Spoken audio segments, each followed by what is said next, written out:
Now, who's crazier? Is it the mentally ill, or is it a society that stigmatizes mental illness so much that they are afraid of getting help?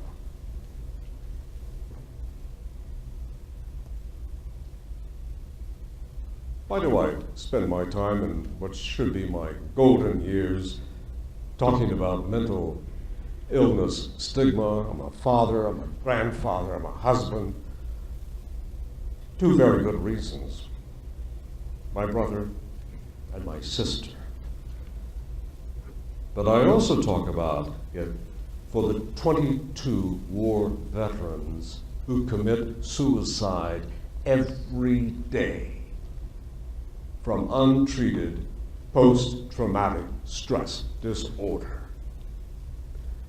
I also speak for the one person in this country, usually between ages 15 and 25, who commits suicide every 17 minutes.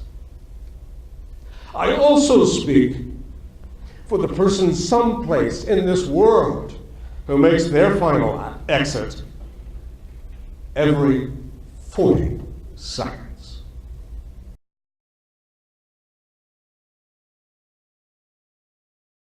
"17 minutes is a sliver of time. In 17 minutes, you can take a shower, or prepare a meal, or watch half of 2.5 Men.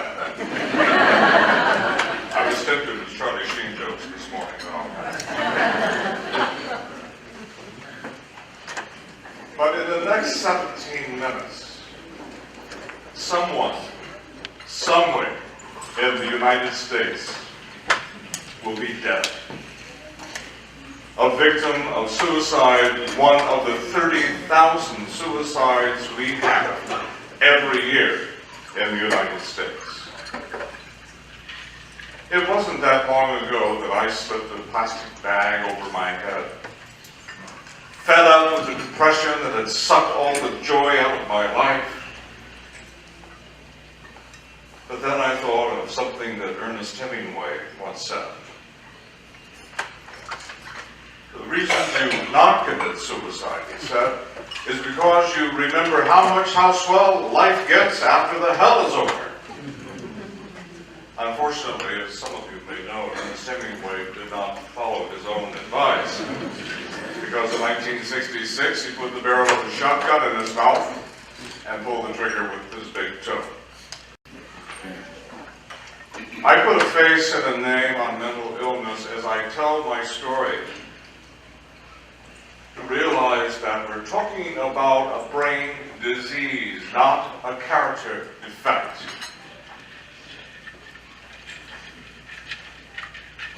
Stigma is potentially fatal because people don't seek help when help is available, through medication, through counseling. It may be for you an elderly neighbor like Don Cornelius, the Soul Train founder who shot himself earlier this month. Or a young teenager, 15-year-old Drew Ferraro in La Crescenta, who jumped headfirst off the top of his school 2 weeks ago, crying in front of his friends.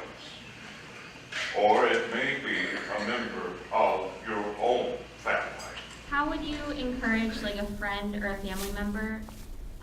How would you tell them that they have like a mental illness and encourage them to get an examination? Exactly, and that's a good question. How do you encourage a friend or a family member? You think they have a mental illness and help them to get help or encourage them to get help. Sometimes all you have to say is sit down and listen. That's usually the key, is listening. What's going on? What's happening? And maybe they will begin talking about the depression. They'll begin talking about if they're seriously have